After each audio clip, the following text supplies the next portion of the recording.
welcome to Caribbean Thought. Um, and for those of us who are just joining in on the recording, I was telling the students in this lecture 8 of Caribbean Thought that part of what we want to do for this class today is to pick up from where we left off, because the last class we were exploring islands of the Caribbean, and we had started to talk about Haiti, but I had stopped because I provided an opportunity for you, the students, to provide your feedback, to provide your analysis based either on experience or study or what you know from anecdotal inference or whatever the case might be, to provide some kind of general overview as to what you think an overview of a particular island that you've chosen. So I think we started that. So today today we want to continue looking at the islands, and particularly Haiti. And I said to you that part of this class is to delve into Caribbean issues. Part of this class involves grappling with what it is that differentiates and what it is that connects peoples of the Caribbean. And I say to you, while the peoples of the Caribbean share similar histories and experiences, there's also some slight differences in terms of their position today when you look at the Caribbean from a geopolitical level. And I say to you, when you start to study the Caribbean metaphysically, then it will begin to reveal slight differences in terms of their geopolitical position in the world today. Say, for example, Haiti and Cuba, and the way in which they have garnered their independence as against other Caribbean islands whose independence have been granted. And so Haiti right now is going through a crisis. So I believe it's important for us we cannot learn, and I say to you, learning doesn't happen in isolation of what is happening in the world today.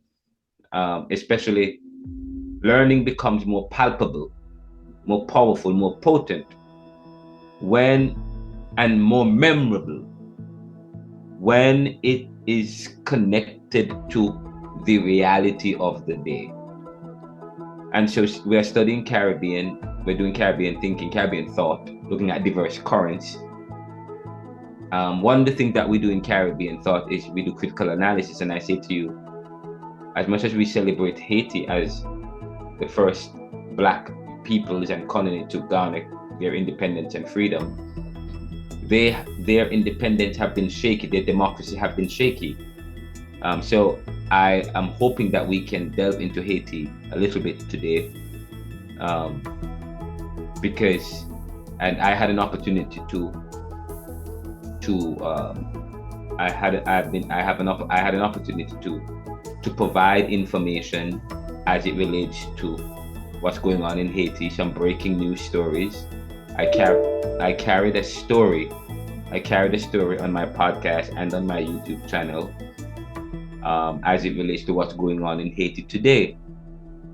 And I hope I get a chance to I hope I get a chance to talk about it, because there are several. When you start to delve into the Haitian crisis, there are several issues. There are several red flags, several questions as it relates to nationhood, democracy, sovereignty, constitutionality, so on and so forth. There is a video of the interview that I did with Father Hyvinson Joseph, who is a professor himself. He's an author. He's an Episcopal priest, who is very connected to Haiti, and he's Haitian American, still connected to Haiti, part of the Haitian diaspora and high-profile people here in the U.S. that continue to engage and to have dialogue about Haiti. So So I was happy to be able to engage, and at some point, probably we'll have him here at the class. But I don't know if you guys are aware of as to what is going on in Haiti today. But I was able to get firsthand and to get some information as it relates to what's going on here. We want to delve into that. We want to delve into that a little bit today. So we all the students aren't in class, so not sure if they will join us, but hopefully we get a chance to discuss that today. In addition to talking quickly about the homework or the assignments that you guys have, please, I have not marked the homework, so please forgive me for that. I will get to it soon. I've been inundated with a lot of other things, but I will get to it. Um, but for now, that's what we will delve into. I wanted you guys to also watch the film Life and Death. I don't know if we'll have time to watch that today, and to also watch another film called Marley and Who Shot the Sheriff. Those three films, I really want us to get into those films: Life and Death, Marley, and Who Shot the Sheriff. I don't know if we're gonna have time to watch that in class this week. Probably next week, because by the time I'm finished with by the time we finish delving into finish exploring the islands of the Caribbean and talking about Haiti and the current situation in Haiti today, I don't know if we'll have time to get into that.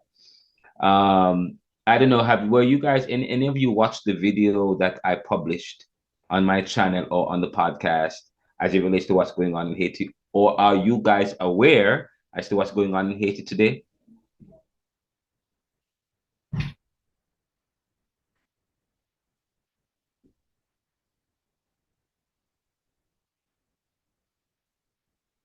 Felmin, Chanel, Alan? Some gunmen escaped prisons. I'm sorry, prisoners escaped. Yeah, Um, there was a they prison tried break. to they tried to take over the airport. I Who believe tried to there's take over the airport? some gunmen. Wait, the same gunmen who escaped from the prison?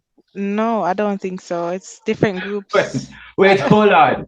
Wait, I asked you to provide a report about what you know, but in providing your report, your story was so I don't know, convoluted that I thought you see, you have to be clear when you provide your report. So okay. So I was like, wait, gunmen, but okay, but continue. Sorry to cut you, yes. Continue, Chanel. Yes, sir. That's all I know from Haiti so far. Oh, and Jamaica is now adopting orphans from Haiti, Adopting what? taking orphans from Haiti. Taking orphans. In from Haiti. Orphans. Okay, okay. Mm-hmm. All right. So orphans are coming to Jamaica from just the orphans. What about the parents? No, sir. Remember, if they're orphans, it means the parents is no longer Oh, alive. sorry. I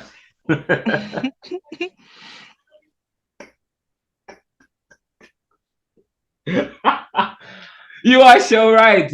Okay, yes, yes. My apologies. My apologies. My brain. That was a Freudian slip on my brain. But yes, you are right. So wait. So we're taking orphans from Haiti. That's good. That's good. Good. So what happened to the parents? They can't be found. Um, from the parents. Is it that So Chanel? maybe they died in the war. They didn't specifically say what happened to their parents, but they just said I saw it in the news where Jamaica will be taking in orphans from Haiti. So it's assuming that the parents might have died in the war. Okay. Well, I mean, I like how you put the war. They're not really having a war, but it would seem as if they are having a war or a civil war. But I know there is chaos in the country right now. I get into it a little bit. Anybody else?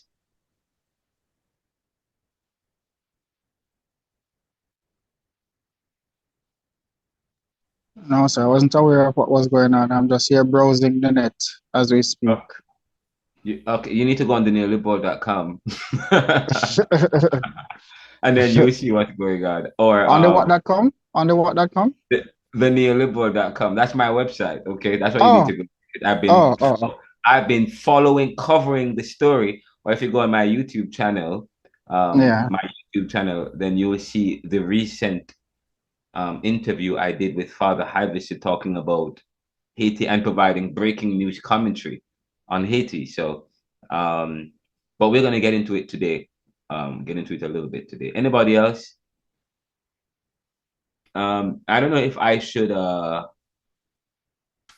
don't know if I should play the the.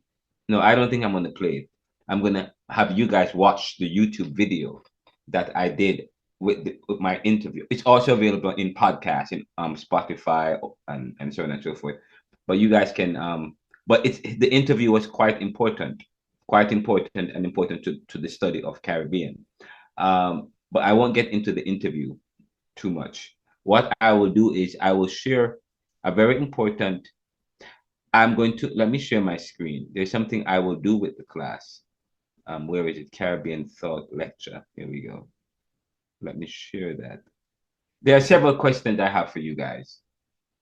Whenever I write something or post, I always ask questions, but I will get into those questions later on because of the time, because we don't have much time.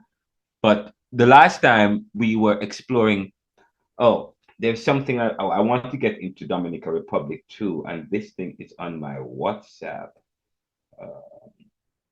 Is anybody signed into WhatsApp right now? Alyssa, was it you that sent me the video about DR? No, sir, not me. Good afternoon. Good afternoon. Welcome to the class. Somebody sent me this, and I'm trying to play it for you guys. It's 2 minutes. I'm trying to play it for you guys. But I'll have to share my screen, but I can't. I'm not logged in. I'll have to. It's gonna take some time. Is anybody logged in on WhatsApp right now, on there and using the screen?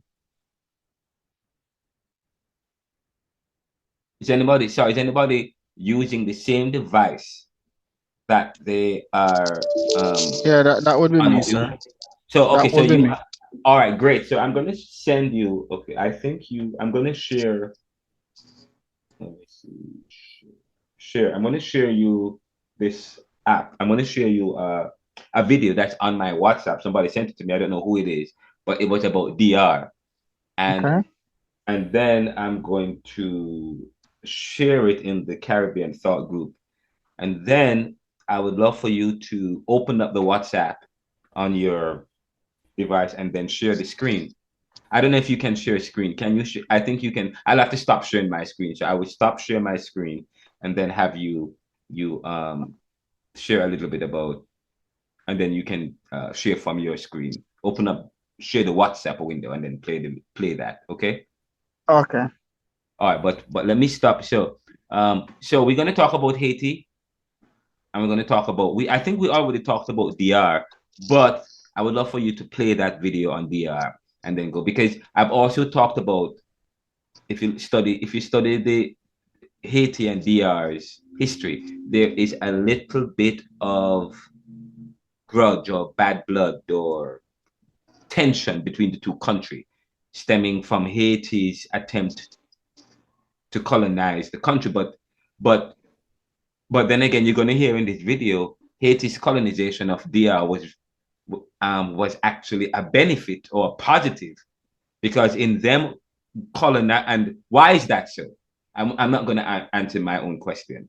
Why is that so? Why is it was a positive, or advantageous for Haiti to to have colonized or controlled DR, or that part of Hispaniola at the time? Why? But okay, but let me share this. Okay, sorry, let me share this. I was in the middle of something. Let me share this with you. Come on. I forgot I was doing something. Quickly, and have you play that. Okay, there we go. Go to WhatsApp and then go to Caribbean Thought. Caribbean Thought 2024. There we go. Share. Let me know if you got it.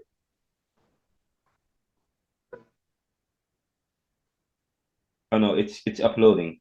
Give it a couple of seconds to upload. I hope my phone doesn't die in the process, and then you can play it.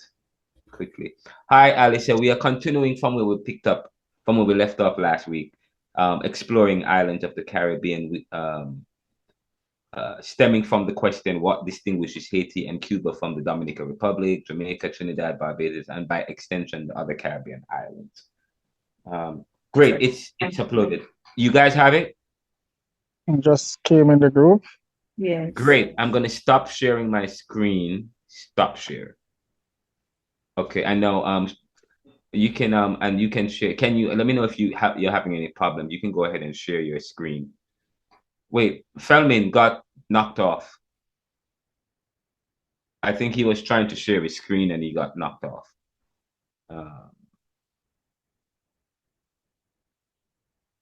Sorry, it wasn't. Who was it? Was it Gavion?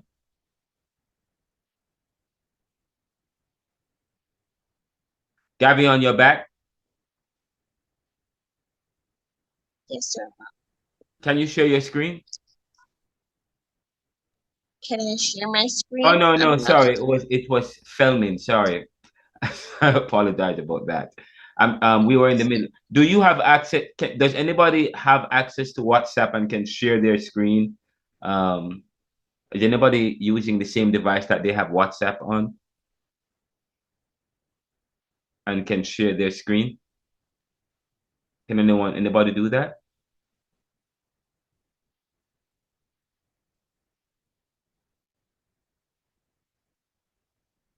Oh, I won't. I'm on my phone. Oh, if you have your phone and you have WhatsApp on your phone, can you? Oh, I don't know if you can share from your phone. Share the. Actually, what am I doing? Come on, Ronaldo. Okay, let me pause the recording.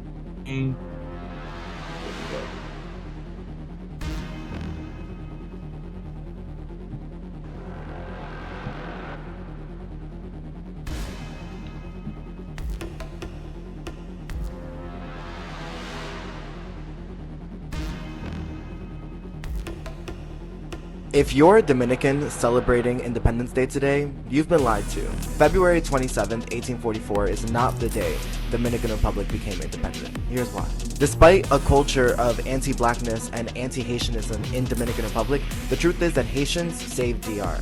After Haiti defeated colonizers and became a sovereign nation in 1804, Dominicans asked Haiti to unite with them and free the island. In February 1822, the Haitian president responded to the appeals for unification and marched Haitian troops into Santo Domingo. Black Dominican rebels, along with the Haitian army, defeated the Europeans. The island of Hispaniola became united, and for many years, it was the only place on earth where slavery was abolished.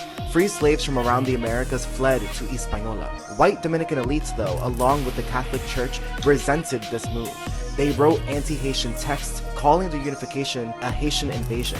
Those texts are still taught in schools today. After 20 years, on February 27, 1864, white Dominican elites took over and declared that the eastern part of the island would be called Dominican Republic, separating itself from Haiti.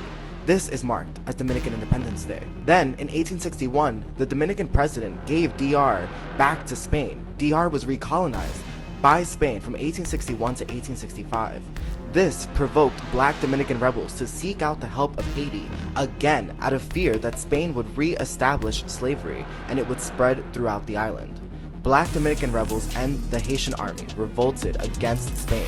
On July 15, 1865, they defeated the colonizers in what is called the Dominican Restoration War. Black Dominicans and Haitians freed us from Spain and slavery. But still, this didn't cure the resentment that white elites felt, so they continued to tell a revisionist history. In the 1900s, Rafael Trujillo, a dictator, took over Dominican Republic and spent years slaughtering black Dominicans and Haitians in an effort to whitewash the island of Hispaniola. The Parsley Massacre was one of the deadliest acts of violence toward black people in the world. Many people will never know this story, but this is our real history. Black people freed us. So instead of celebrating our oppressors today, use the hashtag 1865 and tell people the truth. Wow, this. He also trumped me. Oh, sorry, not that. That's what you call. What do you call that? It's like you're playing chess, and someone makes a move, and blocks you. Checkmate. Checkmate. He checkmated me something, but it's not checkmate. Well, but on this particular issue, in a sense, yes, checkmate.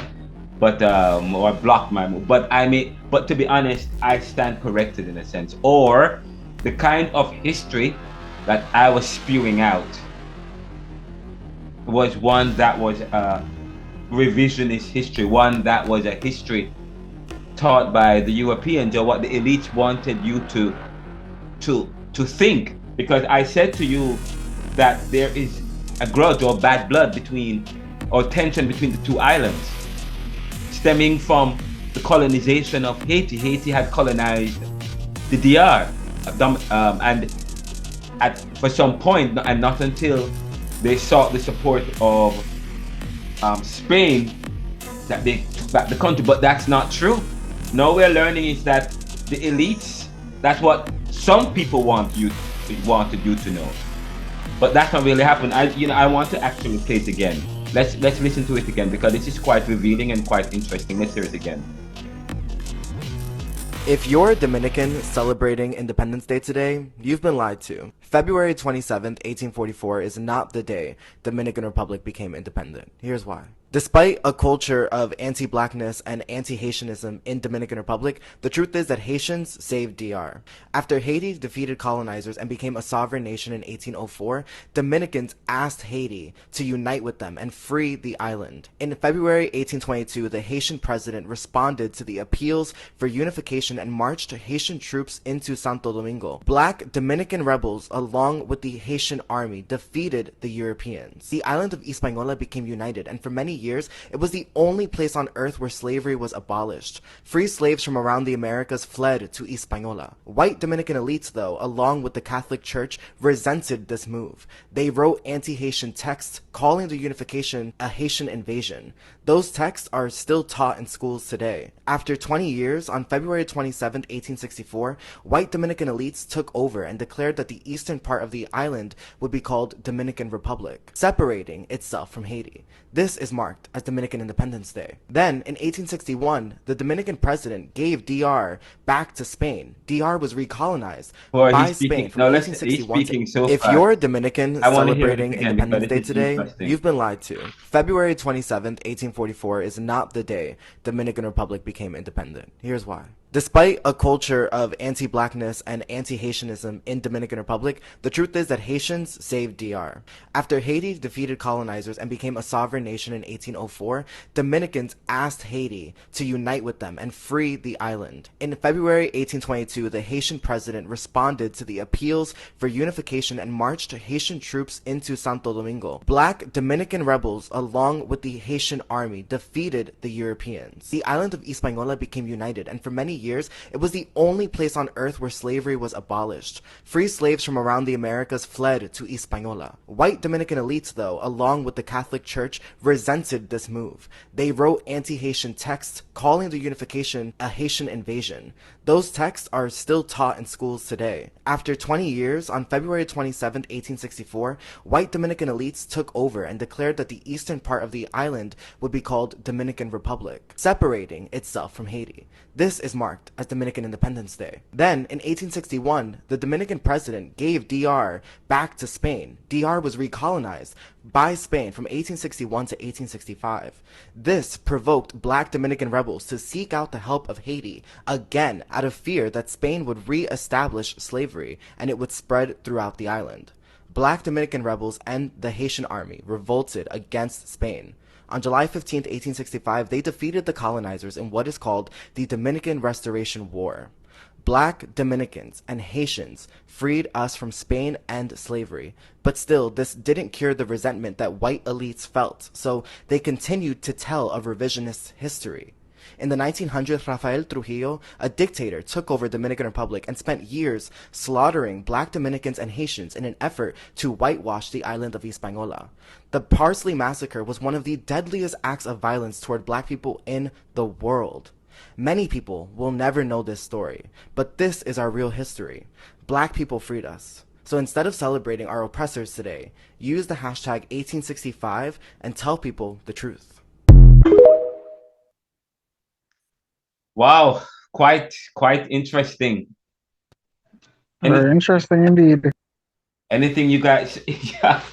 Wow. I'm telling you, this is when you start to study Caribbean and independence, man. Wow. We talk about doing critical, it's the importance of doing critical analysis. You hear, so right now, so Dominican Republic, they celebrate February 27, 1844 as their independence, but we're told that's not the real independence. We talk about, and I said to you, there is this anti-Haitianism, anti-blackness in DR, and even right now, the grudge and the tension stems from the elitists and the Catholic Church, who had stigmatized and demonized Haitians, and even up to today, Haiti is suffering.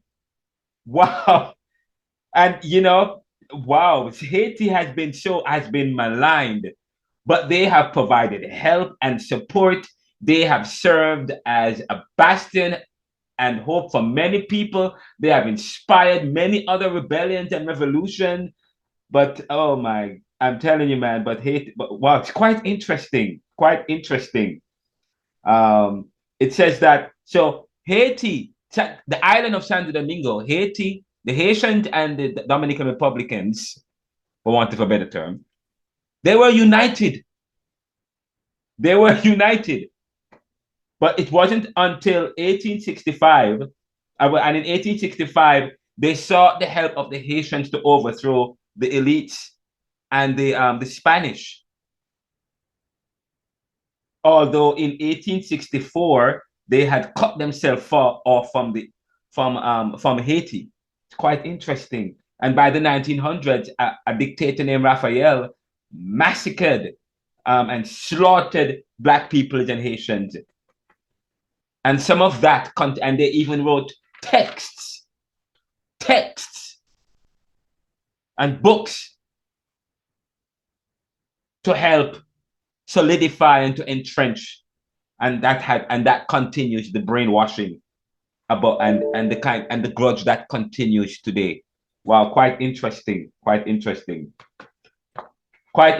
guys.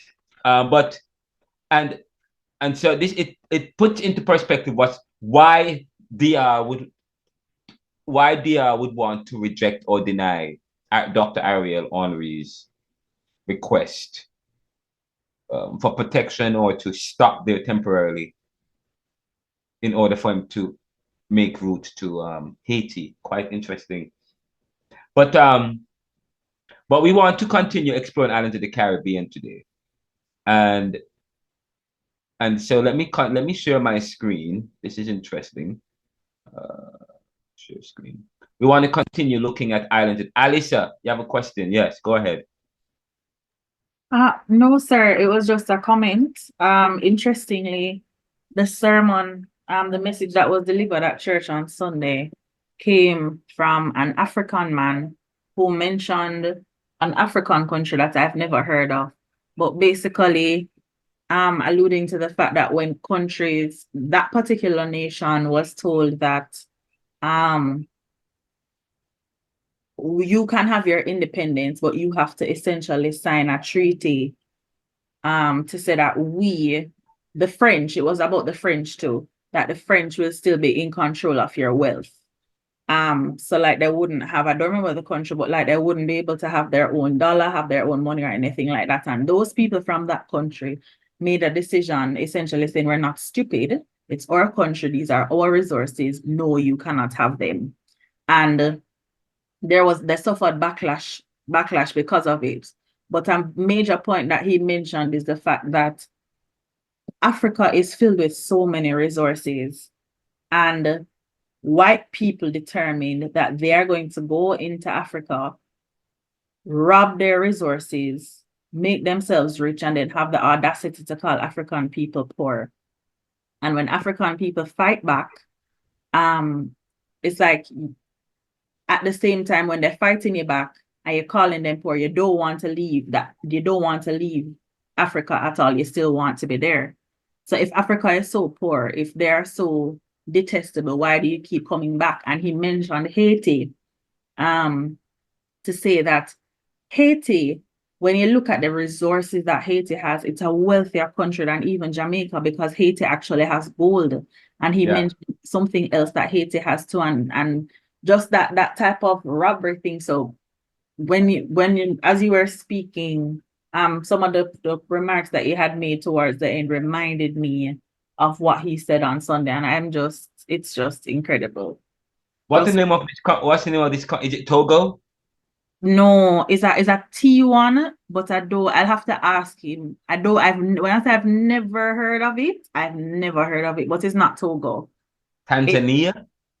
No, it's not. It's not one. Those are ones that we know. It's not one that we know. It's one of the ones that you're like, oh, something named so. But I'll ask him. I'll have to ask him, and I'll tell you. But I said to you, man, when you go all over Africa, everywhere in Africa, I mean, they had, I tell you, Europe had their way all over Africa. All the European nations had their way in Africa, but that's quite interesting. By the way, the last time we were looking at Dominican Republic, we said that the Dominican Republic, they have sectors, the sectors that they have tourism, agriculture, manufacturing contributing significantly. It faces challenges such as income inequality and environmental degradation. Now, we say that religion, the major religion is Catholicism, is the dominant religion. Now, I'm going to stop right there. When you listen to the video that we just played from that, the young man who happens to be from, I guess, Dominican Republic, talking about providing a critical analysis, providing a deconstructivist history of DR, he said that there has been there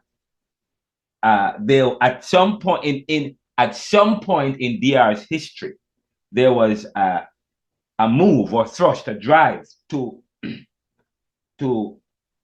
inculcate and to facilitate and to promote this anti-Haitian, anti-Blackness attitude by the church, the Catholic Church. Okay, the church played a role by the Catholic Church.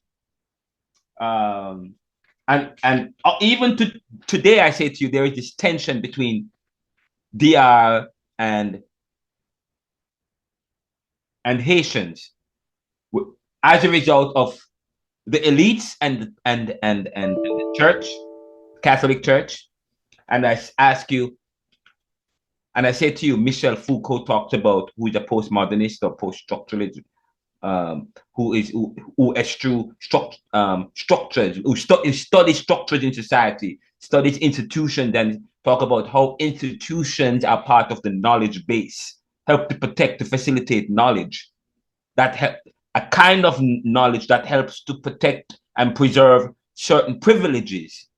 We talk about how this dictator Raphael in the early part of the 1900s appealed to a kind of populism and embarked on a dictatorial kind of governance.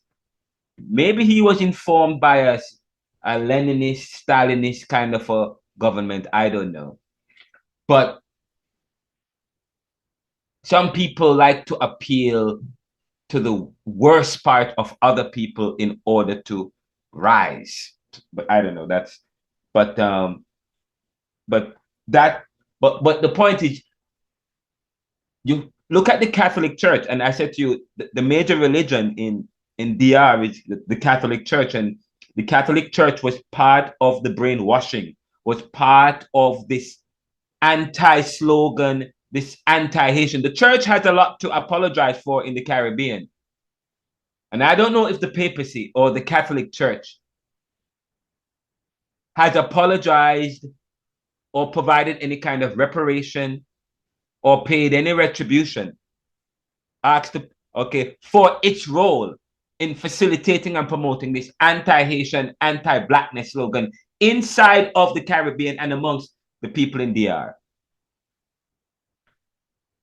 and whether or not the Caribbean, as a Caribbean people, the issue of identity is important. Whether or not the CARICOM only see its role as playing politics, or whether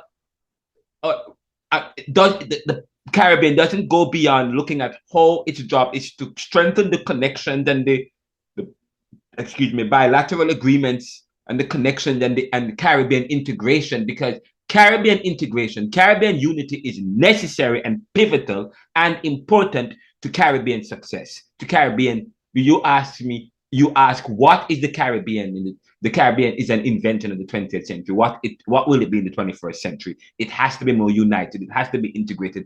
How we do that is by deconstructing history. It's by revisiting history and our philosophies.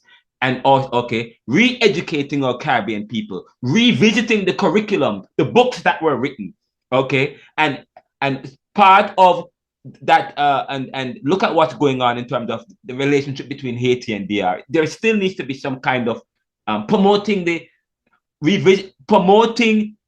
instances and the times when they were united, and looking at how people and opportunists like Raphael and how elites in the Catholic Church has sowed tension and division. The church that's supposed to represent unity, how they help to facilitate the degradation of society and peoples. Yes, I tell you, it's important to study Caribbean. I said to you, when you look at the demographics of DR, the population is predominantly of mixed race, mulatto descent, with significant African and European influences. But at one point, and even to today, many people in DR appeal to their European side and not to the African side because of the history. The Dominican Republic shares the island of Hispaniola with Haiti, and it was colonized by Spain and later occupied by Haiti before gaining independence in the 19th century. However, right now, in terms of the current position of Dominican Republic, it has seen economic growth in recent years, but still grapples with issues like corruption and inequality. Somebody sent me the video, so people are watching what I'm putting out, because I don't know who sent me this video. Somebody saw this video from the last class talking about Haiti and Dominican Republic and what I had said, drawing from a revisionist history. And that's why I said to you, when you look at Africans to Africans, the books that we got when I was growing up, and probably some of you still use those books, and when you have the conversations that we have on the streets with people, stemming from a historical history, borrowed from European or Eurocentric ideas and stories, that tells another kind of story, an external story. It questions. It means that you have to now revisit your own story. I said that's very important. Very important that we revisit our histories. Edith Clark talking about how studying the organizational dynamics of Caribbean relationships and lifestyle, formulating an opinion that is also informed by European ideas and education. So that's why I said to you, you have to be suspicious. In this class, I said the post-colonial must be a skeptic. Let's move to Haiti, because it's now going to delve. Now we're going to start talk about what's actually going on in Haiti today. In terms of Haiti, the socio-political economy, Haiti is the poorest country in the Western Hemisphere, with a struggling economy primarily based on agriculture, particularly subsistence farming. It faces challenges such as political instability, corruption, and natural disasters. Most Haitians practice Catholicism blended with traditional African religions known as voodoo. I think we talked about Dr. Bookman and how important a figure he is in not just Haitian religious and slave revolt history, and also his influence of Oliver Toussaint and in terms of the Haitian Revolution, but also in Jamaica and in bringing religion. And not only that, when you study Dottie Bookman, it gives you an idea of the kind of people who came to the Caribbean, our intelligence, yes, our bravery, our boldness. When you study people like Dottie Bookman, it gives you an idea of the kind of people who came here, who came to the Caribbean from Africa. Quite powerful, Dottie Bookman. But the religions, we said most Haitians practice Catholicism blended with traditional African religions known as Voodoo. The demographics that the population is predominantly of African descent with small minority of mixed race and European descent.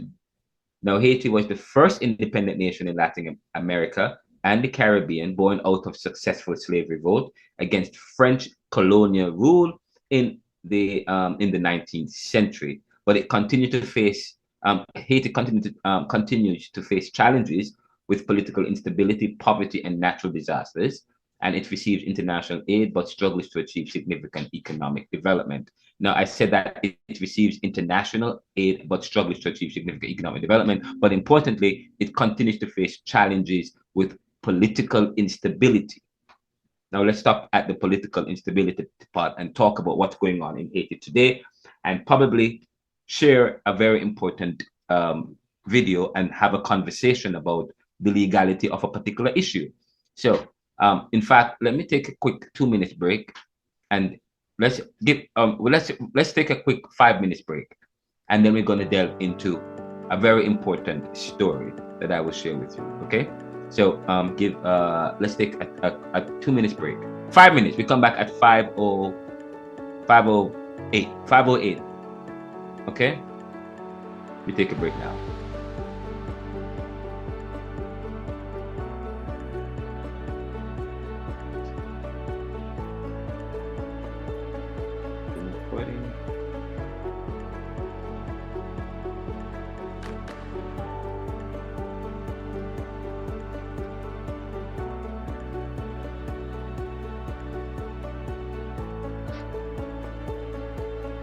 All right, I am welcome back to the class. Let me ensure that I am recording. Welcome back to the class. We are going to continue, and what I'm going to do now, I was working on a news summary update, summarizing some of the main points coming out of the interview I had with Father Hivison, making some very important points and asking some very important or pivotal questions. And since we are exploring islands of the Caribbean and we are on Haiti and by extension DR, this is a good juncture to introduce this particular story. So here we go. Let me know if you have any problems hearing the video or if there is an echo. Welcome to another episode of the NeoLiberal podcast. This is a quick episode providing a quick update on the recent interview we had with Father Hivison Joseph on the Haitian crisis.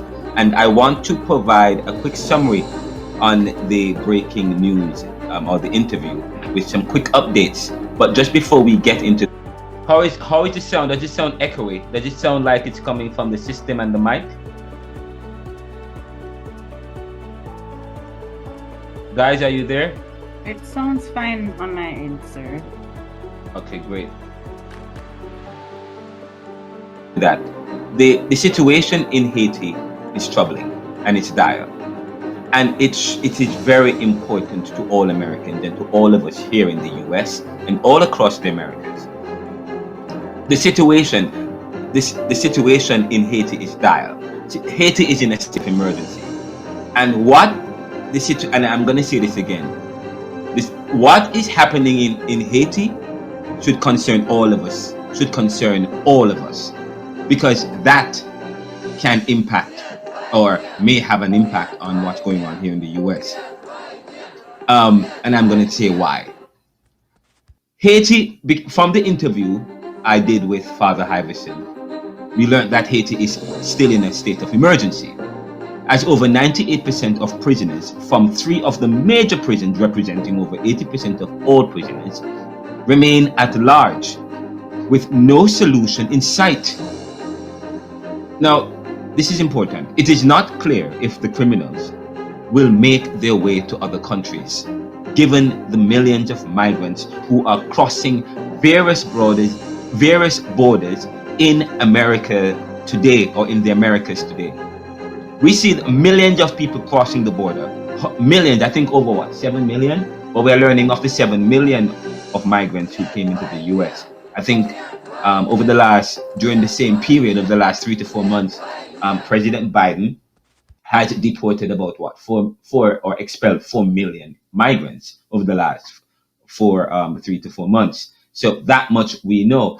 And those numbers are high. the 7 million is high, but when you delve into the details, some of the numbers, it represents the counting. There's a problem with there's a misnomer. There's a problem with the counting because this 7 million involves repeat migrants. In other words, because the 7 million figures include migrants who have engaged or come across immigration officials, the 7 million. Okay, but what we know is that people are crossing the US every day. Hundreds of thousands of migrants are coming across the US border. Some from Haiti, and Haiti is not too far from the US. I think Haiti is about an hour from Miami. But that much we know. But this is important, and I'm saying to you, if this is the case, I'm saying to you, whatever is happening in Haiti, as it relates to the prison break and the escapees, and from the major prisons, many of them have committed the most heinous of crimes, including many of the assassination, many of whom included in those who have escaped are persons who have alleged to have assassinated the former president, Jovenel Moise. Okay, Jovenel Moise. So it should concern us. It is important, and I believe that the U.S. Department and CARICOM should have a serious conversation as it relates to working with the security forces in Haiti. And I don't know if that's possible given the collusion and the corruption we're hearing, and the fact that I'm not sure what's going on. There is a military in Haiti who is providing some amount of calm in some of the official places. So that much we know. But whatever the situation in Haiti should alarm all of us. But this is the summary of the interview. Welcome to another episode of the NeoLiberal podcast. I'm Ronaldo McKenzie. The crisis deepens in Haiti, and we just released a 1-hour episode of the interview. But let me just summarize some of the main points. But first, question: given the chaos in Haiti, is a Haitian-led solution possible? If it is, will it succeed? Recently,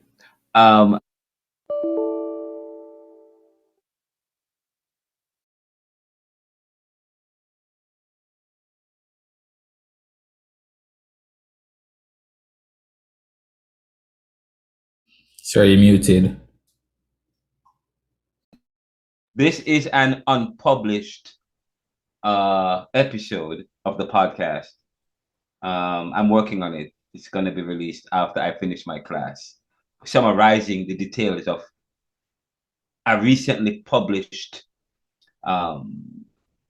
interview I did for the podcast and the channel. But what is important, I said at the beginning, is that what's going on in Haiti should concern all of us. What's going on in Haiti should concern all of us. Why? Over the last couple of months, there has been an alarming amount of illegal immigrants crossing into the US from all over the world.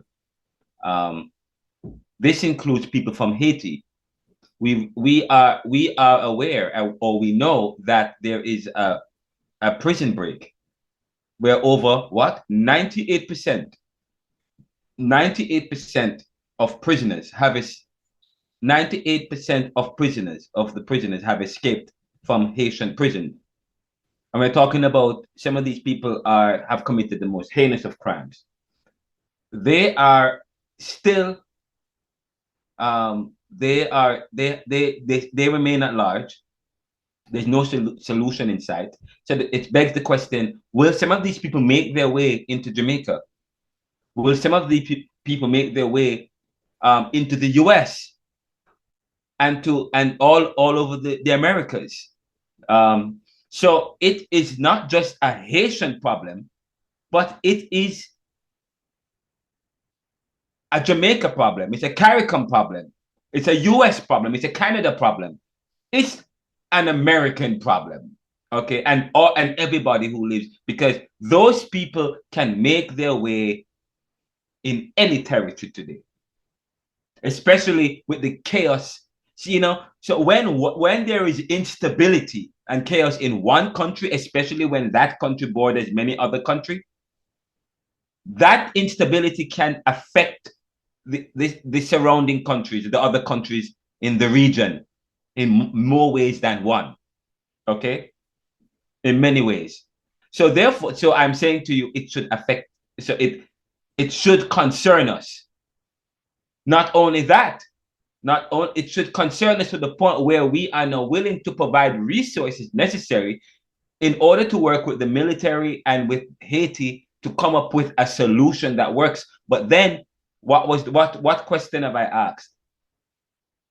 With the chaos in Haiti, is a Haitian-led solution possible? One. And two, if a Haitian-led solution is possible, will it succeed? That's an important question with the chaos. And there's a reason why I'm saying that. However, when you listen to the interview, Father Hivison and many Haitians believe that a Haitian-led solution is still possible, because it's not that they need a foreign intervention or peacekeeping force. What they need is that they need their police to be equipped with the tools and the resources in order to go head to head with the gangs, because the gangs are heavily resourced. Okay? But then we understand there is collusion between the police.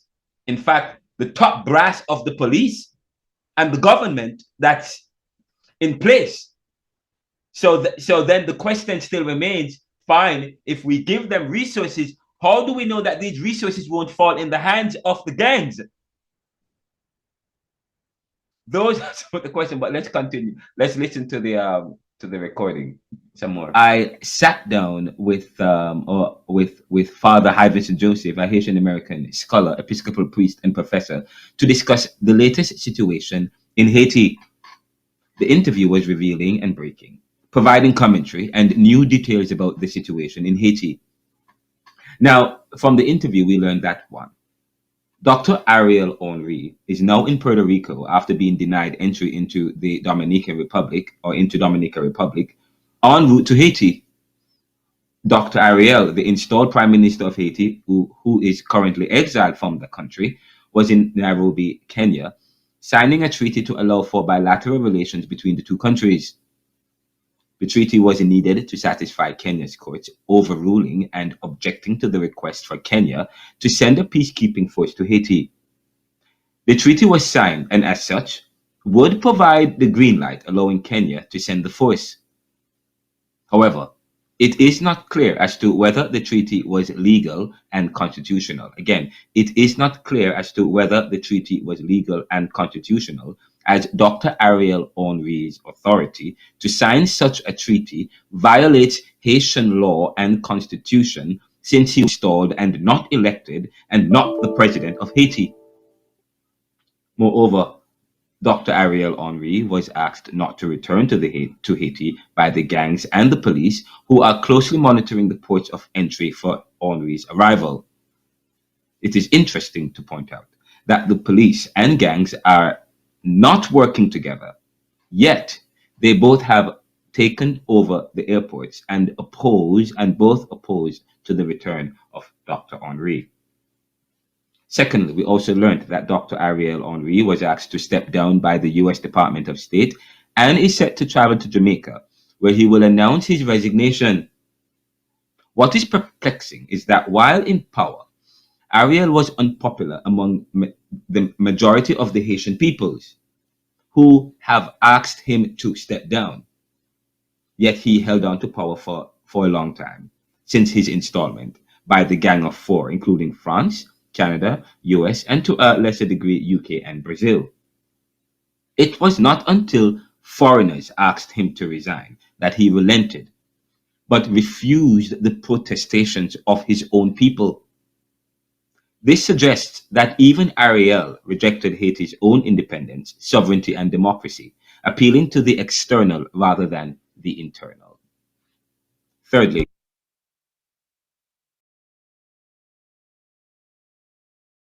pause here. That's a powerful point I made.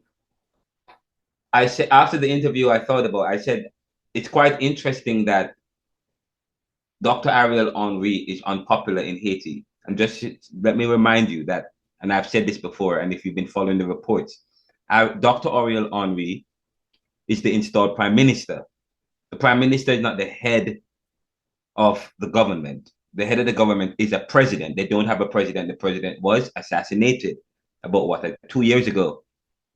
Many of those people who were charged with the assassination of Jovenel Moïse escaped recently from prison. So that's important to note. Sir, escapes or were let out? Wink, wink. Cough Well, up. you know what? I should say, well, you know what? That's why I said prison outbreak. There's one of the episodes I talk about a prison outbreak instead of a prison break. Prison outbreak because I understand that the gangs actually went to, in fact, first of all, the head of a gang announced that he was going to release the prisoners. And he went and released the prisoners. And now I understand that the police rank and file are protesting against the police chief because they believe that the police chief was working with the gangs to release the prisoners. So it's quite interesting. Very good point. Okay. But very importantly, even I understand that there's accusations that Dr. Ariel himself has associations with some gangs. In fact, in the 1980s, politicians, JLP and PNP were accused of associating themselves with dons. I don't know I don't think dons have a major role in Jamaica today, but in the 80s and 90s, they did play a significant role in Jamaican politics and so on, and many of the hoods in Jamaica. In Haiti, the gangs dominate. The gangs occupy a very important role. In fact, it seems as if they have more authority and power than the government and the police and the military. But anyways, that is beside the point that I'm making right now as it relates to this particular issue. The issue of sovereignty and democracy and the fact that Dr. Ariel Henry is very unpopular in Haiti, was holding on to power and was doing everything to hold on to power, even though his own people were calling for him to step down, even though his own people did not approve of his authority, he still remained in power, ignoring the request of his own people to step down and to resign and to call an election. But the US is calling for him to resign today, and he's going to relent. He is willing to acknowledge the demands and the requests by the US, but his own people, it goes to he rejects their own authority and prompting. He does not respect his own people and the sovereignty, and he dignifies this by first of all, I guess he was trying to get protection from the US, but now the US department He's not giving him any protection except to ask him to resign. And now he's saying, fine, I'm going to travel to Jamaica. And just so you know, he went to Dominican Republic. Sorry, he wanted to go. He left Nairobi, went to DR. Well, on his way, he asked DR if he could stay there. DR said, no, we don't want you here. But he went to Puerto Rico. Puerto Rico is a colony of the U.S. So he's now in Puerto Rico. In Puerto Rico, the U.S. asked him to resign, and he will be traveling to Jamaica. And he said that he will be resigning. I don't know if Jamaica has denied the request for him to go there. I hope they do. I hope Prime Minister Andrew Holness deny his request to go to the island there, because he has served as an obstacle to Haitian democracy, something that CARICOM heads are for. Okay, let's listen to some more of the commentary. CARICOM heads are meeting with a select group of Haitian ministers to discuss a way forward. We will continue to monitor the situation as it unfolds and develops.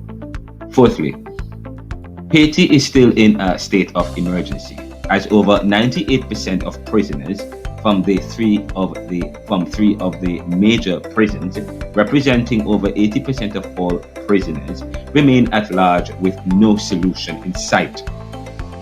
It is not clear if the criminals will make their way to other countries, such as here in the US, given the millions of migrants who are crossing various borders in the Americas today. Now, again, we have, you can participate in a poll that we have, given the chaos. Is a Haitian-led solution possible? And if it is, will it succeed? Listen or watch the full episode interview on the NeoLiberal Round podcast and our YouTube channel, the NeoLiberal Round by Ronaldo McKenzie. Please support us by going to anchor.fm/theneoliberal/support. Visit us at theneoliberal.com and ronaldocmckenzie.com. Follow us on Twitter, Ronaldo McKenzie or the NeoLiberal Co. Or of course, you can follow us on Facebook, Ronaldo.McKenzie, and of course, we are on Reddit and Twitter. And that was a brief commentary. Now, you guys can participate in the in that poll or in the question. Is a Haitian-led? In fact, one of the Caribbean thought classes, I thought we did a poll asking for people to participate, and actually on the poll we did a petition. And the petition, we had over 300 people signing, and the petition is still available, asking because at the time the US was going to send in a peacekeeping force. Many people are against or opposed to a peacekeeping force, and the Haitians they feel as though they are being penetrated and controlled. The US has sent a peacekeeping mission before in the past, but that has led to cholera outbreak, and many people are opposed to that. So of course, that is why the US had asked Kenya to send a peacekeeping force, because they wanted to send a black nation instead of a white nation that has a history in Haiti. So of course, that seemed to but the question is, I asked the question, what authority does the fact that Dr. Ariel Henry went to Nairobi to sign the peace treaty? And let me give you some more backstory as it relates to the peace treaty. Sorry, not peace treaty, to sign a treaty. The US asked Kenya to send a peacekeeping mission or force to provide security and safety on the island. The Kenya's court rejected the request, said no. But during the interview with Father Iverson, we learned that Kenya's court had overturned or rejected the request on the basis that Haiti is not part of any bilateral relations, or does not have bilateral relations with Kenya, and in order for Kenya to send a peacekeeping mission, they have to sign. Haiti and Kenya have to sign a treaty, entering into a bilateral agreement allowing for Kenya to send a peacekeeping mission to Haiti. Kenya to send a peacekeeping mission to Haiti.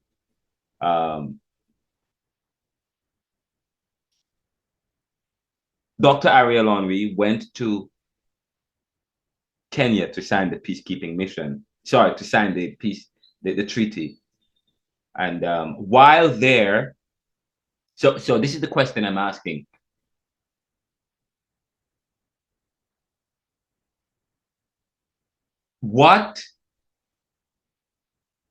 How legal? What is the legality of this peacekeeping, of this treaty? What is the legality of this treaty, this treaty that was signed by between the two countries? Is it legal? This is because, and why am I asking this question? If Haiti does not have a president, it only has a prime minister who is unpopular, who was not elected by the people, but was installed by foreigners.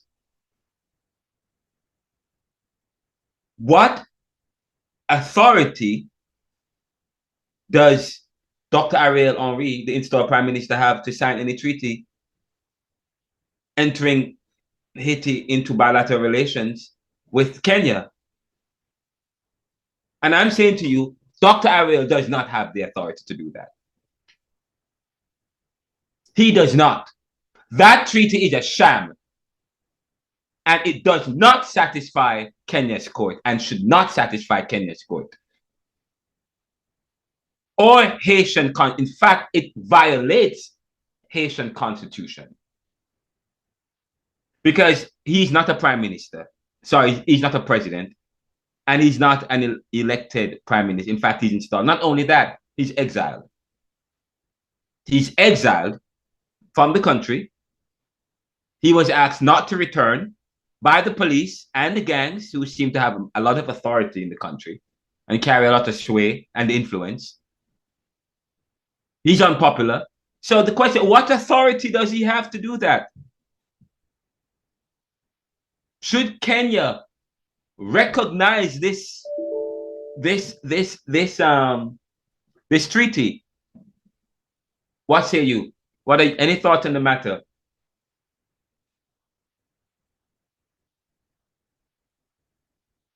Anybody have any remarks on that?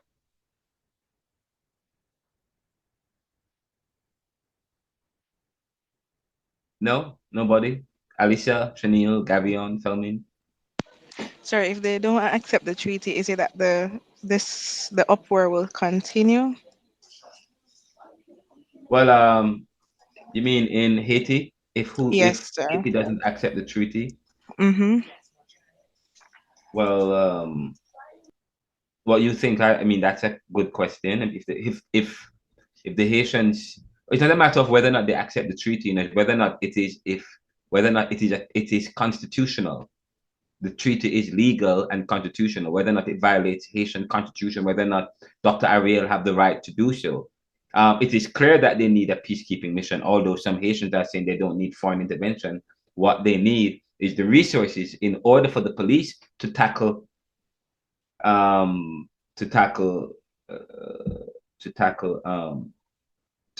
gangs, which is part of the problem.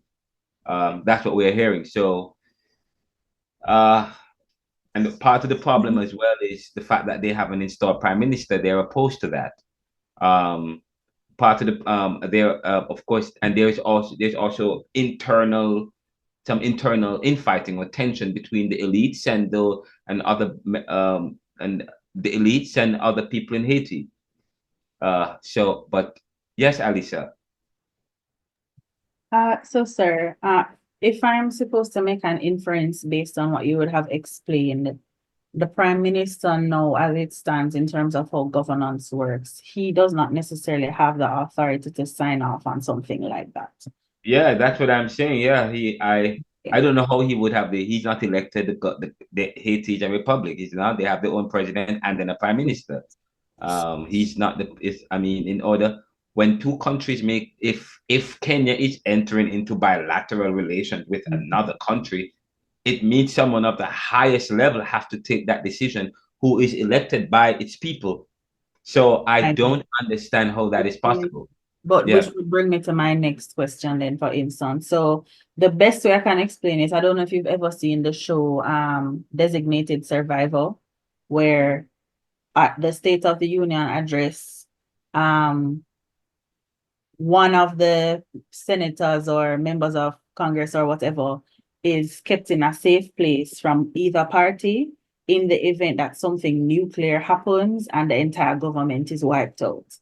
And in the show, that is what happened. President, Congress, like those people, everybody who was at the State of the Union address was wiped out, which meant that the de facto president then became the sitting president and was sworn in quickly because the country cannot be left without a leader.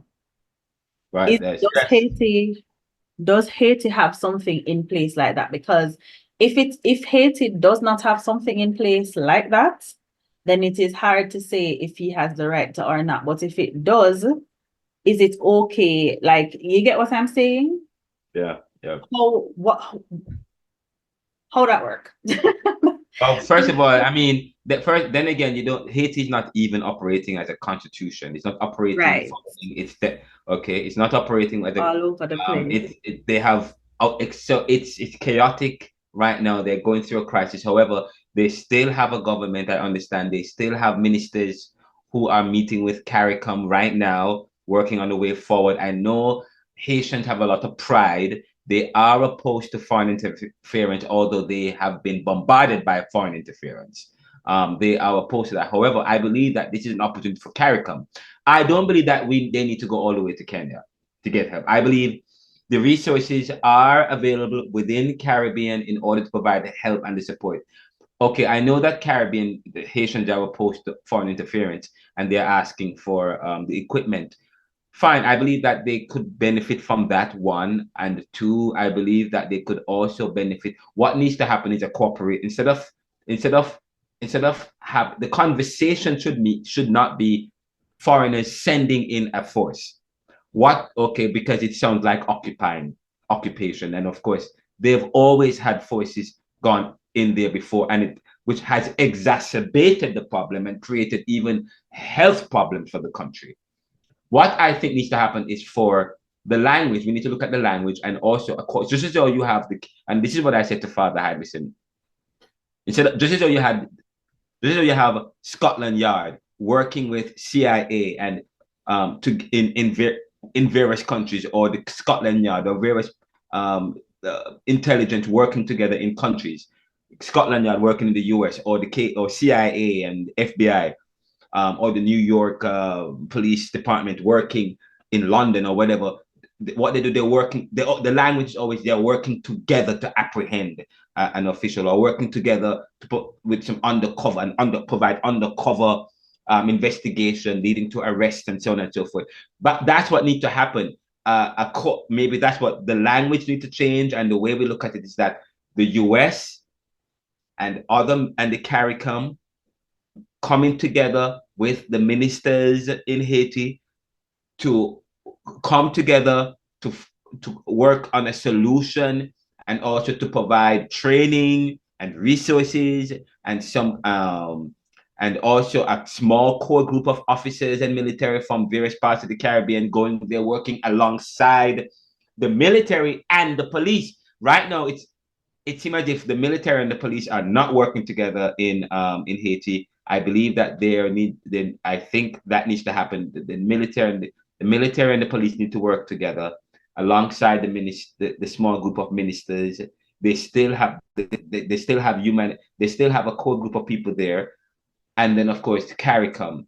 They have to find a way to work together, providing resources, and not only that. What is important for the country is the restoration of its democracy. I think that's part of what they're working on as well. Having a two-party system is important as well.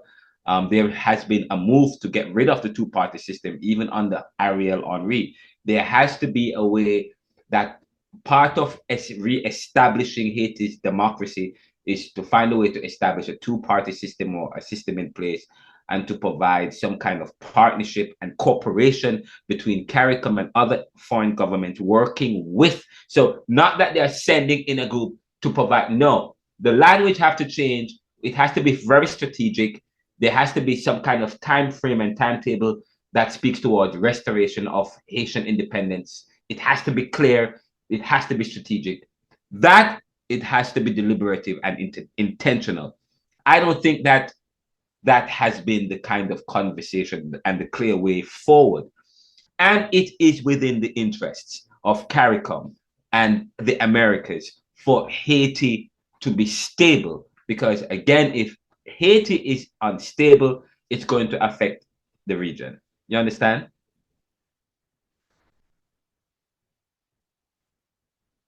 Anybody else?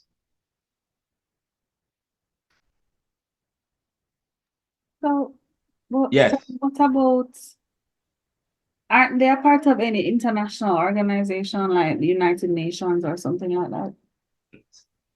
They used to be, well, they had a president, and but right now they have a state of emergency, and they just have not been operating constitutionally, legally. Since the death of the president, no one can travel. No one is able to go in and out of the country. There's no tourism. They have all these hotels are barren. They only host if they have dignitaries coming into the country. That's when they go to these hotels. There's no international flights going in there from other parts of the world. Travel has been suspended. International relations has been suspended. So but in order for that to be restored, democracy have to be restored. Okay. But I am going to end class early today. We're going to stop here for class today. I think I am supposed to continue with looking at the other Caribbean islands, but what I'm going to do, I'm going to send you this document for you guys to review the document. You can look at, I think we did Trinidad and Tobago, Guyana, but the document also looks at Martinique, Cayman Islands, Belize, Grenada, Puerto Rico, and there's Puerto Rico here. Hold on. Puerto Rico, it has a diverse economy with significant sectors, including manufacturing, tourism, and pharmaceutical. It faces challenges, high debt levels, and political status is uncertain. Its political status is uncertain. Majority of Puerto Ricans are Christian, predominantly Roman Catholic. The population is predominantly of mixed race, so on and so forth. I'll send you this document. We're going to end class now. What I want you guys to do is to watch the 1-hour video I did with Father Hivison, talking some more about Haiti and the crisis.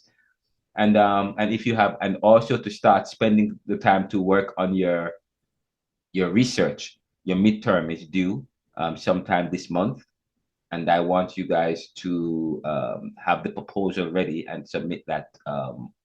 I think that's about the 25th of March it's due. I think the 25th or the third week of March is when you guys are supposed to be submitting this. And you guys are supposed to be giving me a proposal. And just so you know, I said to you last week, I was supposed to send you a document.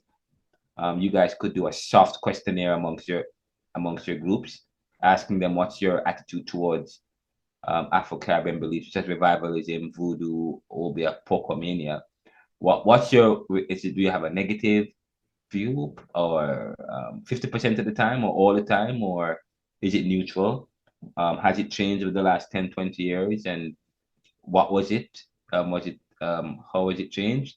What has caused the change? You could do a soft questionnaire to that effect. I was supposed to send you that piece of document, or speaking to these 4 or 5 questions I want you to probably tie into your research. In other words, what is your attitude for Caribbean beliefs, Pocomania, Obia, Voodoo, revivalism, Rastafarianism, Is it is it positive, negative, positive 50% of the time or all the time?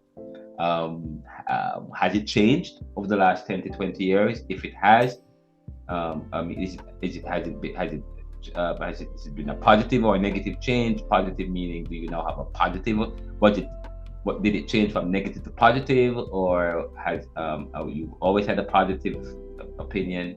And then if it changed from negative to positive, why the change? What has led to the change? Is it so that's something that you guys can do as well amongst yourselves to do a soft research as a way towards exploring the issue.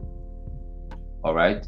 I will send. I did send an email. I will send out an email just reminding you to do that and to start working on that. But we're gonna end class early today because I want you guys to watch the video that I'm talking about. That it's available in YouTube. Look with the interview about Haiti, and read up about what's going on in Haiti as well, and also start thinking about your research as it relates to the changing attitude toward Afro-Caribbean beliefs and submitting your midterm, which is just a proposal paper talking about that. All right, so that's about it for now.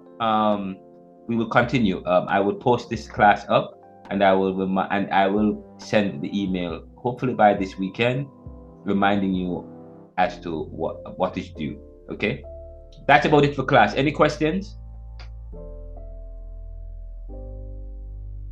Any questions from you guys? Nothing from me. All right. Okay, hold up. Well, thank you guys so much for being in the class. Continue to follow Haiti. The Haiti story is quite powerful and palpable.